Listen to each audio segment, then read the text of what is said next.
โอ้งี้เนี่ยเปลี่ยนอาชีพทำไมเฮ้ยนี่ ครับผมอันนี้ เด็กๆเซิร์ฟนี่ ครับผมอันนี้ใช่ของลูกค้าไหมฮะ ใช่ใช่ใช่ใช่ โอเคครับอันนี้สองแก้วนะครับผม สองแก้วจ่ายตังค์ยัง สองแก้วแต่ไม่สองใจนะฮะ โอ้ จ่ายตังค์ยัง เห็นพี่เขาบอกว่า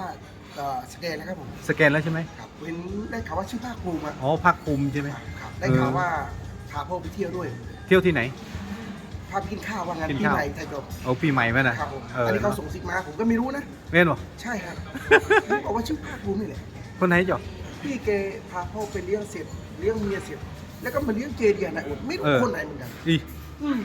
ผม ดีบ่ เขาให้ผมมาส่ง อ๋อให้มาส่ง ครับให้มาส่ง อันนี้ของฟรี อันนี้เกียร์เฮาส์ได้เกียร์เฮาส์ สเดย์ อะไรผม เอสเฟรสโซ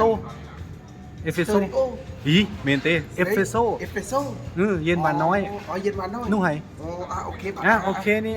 ตู้นะชบหยุดติปสั้นหยุดติปสั้น อ๋อ ชบ